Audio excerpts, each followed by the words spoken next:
Fireballs can drop meteorites anytime, any place. Are you ready to find them?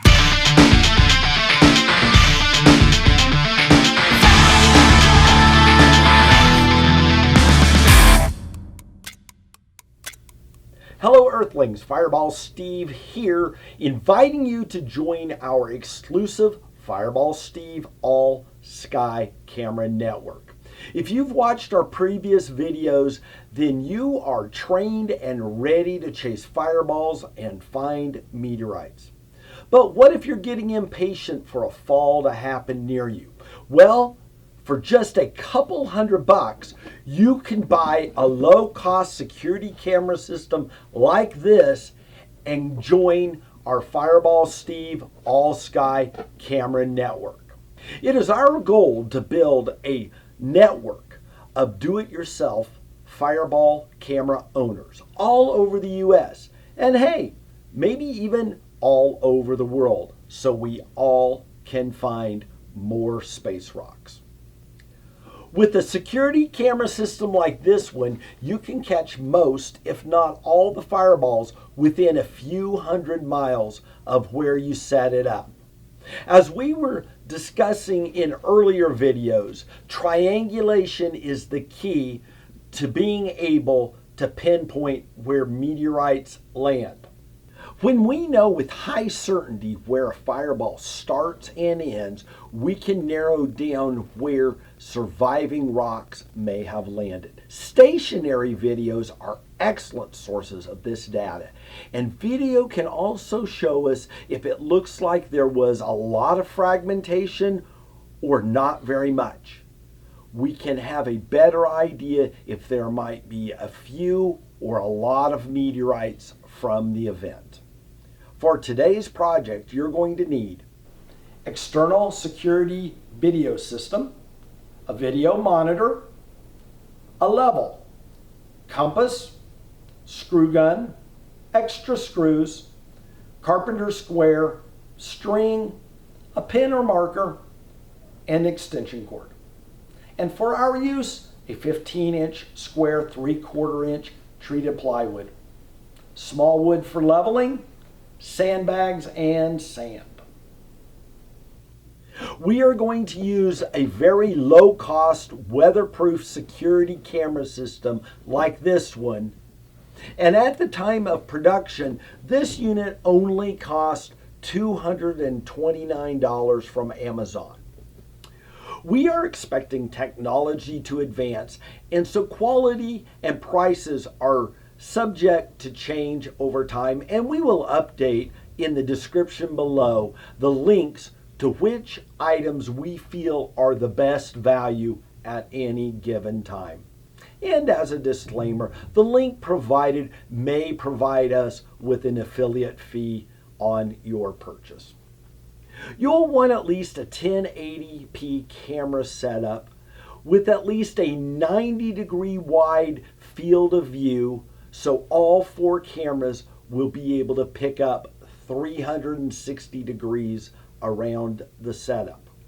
Now, instead of pointing the cameras down and towards your house, we want each camera to point out and upward into the sky to cover the 360 degrees surrounding the camera setup. Mounting the cameras to a telephone pole or a fence post is a great option. Cameras can also be attached to a building or even cemented into the ground to its own dedicated post. Setting a camera on each side of your house is an option, but be aware if you're using the wireless option, the base unit cannot be too far away from the cameras. If you choose to use a wired unit, be sure your cables are long enough to reach from your various cameras to the control box. I'm choosing to place this on a mostly flat roof of a building that I am renting, where there is not an easy place to permanently put the cameras. But that's okay. I just have to be aware of wind or people or possibly raccoons on the roof that could move the unit. So I'm weighing it down with sandbags.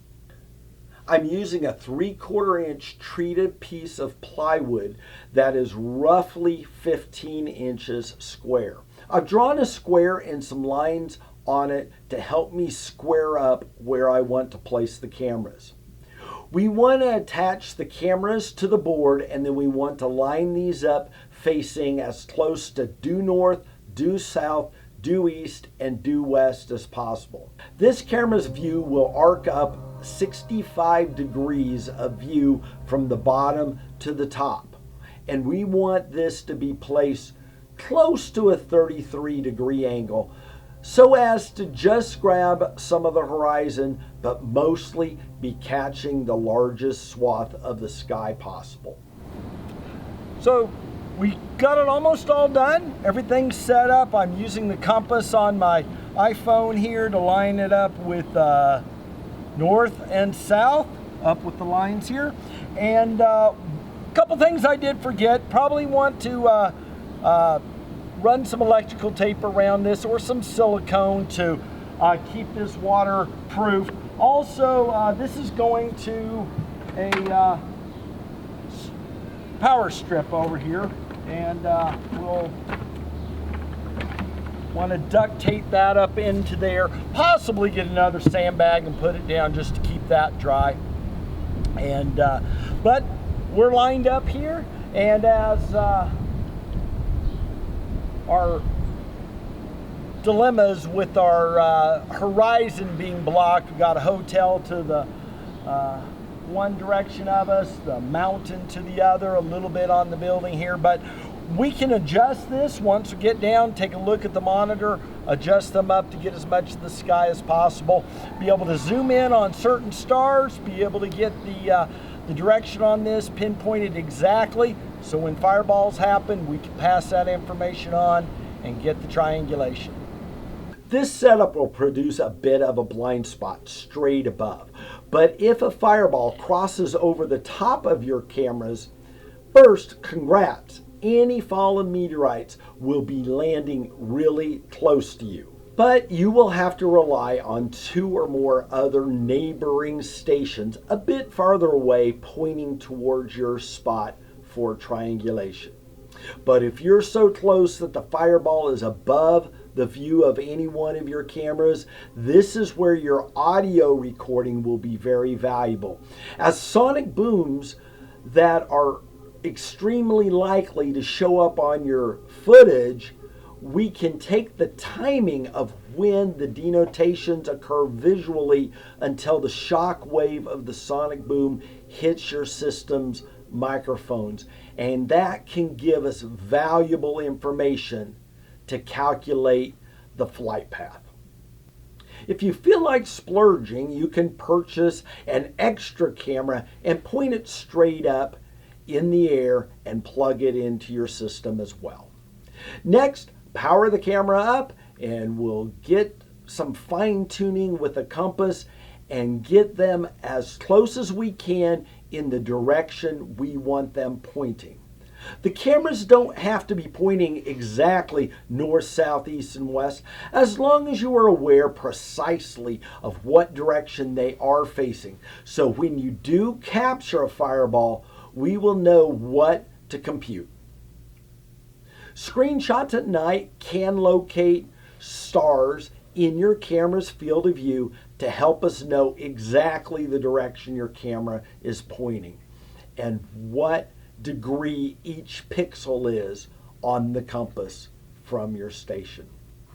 Once the base is powered up, you will need to borrow a monitor or use one as a dedicated one and sync up the cameras. You'll also want to make sure the time and date stamps are precisely set. While you're waiting for your first fireball, report your camera to our network. And you can join our private Facebook group of camera operators, and we can work together and notify you when the next promising fireball comes within the system's range that you've set up. Or you can keep up with the fireball reports yourself and take the initiative to review the footage to see if you've captured anything. If you catch a fireball on one or more of your cameras, you'll want to share it with our group of camera station owners, and together we will start computing. This project is like joining a volunteer fire department. You know, someday, somewhere, there's going to be a fireball. You just don't know when or where. But you can help the team out by participating, and if you snag one, it's not going to be terribly far away from you, likely within a few hours' drive. So it can not only help others, but it can help sound the alarm to you as well that your boots on the ground may be needed. And yes, this requires help from other stations. So if you personally know of other people that might want to join you, especially if they live just a few hours from you, share this video with them and be sure to follow up. If your home isn't located in a good place for a station, maybe consider donating the setup to your local high school science department. If a couple $100 is too much for you personally, maybe go in with a couple of other people to share the expenses. Hopefully one day we can have stations all across America. And even if you live in another country, there's no reason why 2 or more stations can't be set up near you. Teamwork makes the dream work, and that is definitely the case with this project. If you want to join us, buy the setup in the description below, and feel free to ask us if you have any questions on setting it up. Join our exclusive Facebook group, and then you will know when the next fireball flies by you and we can all see if you caught it. And remember, anyone can find meteorites, even you.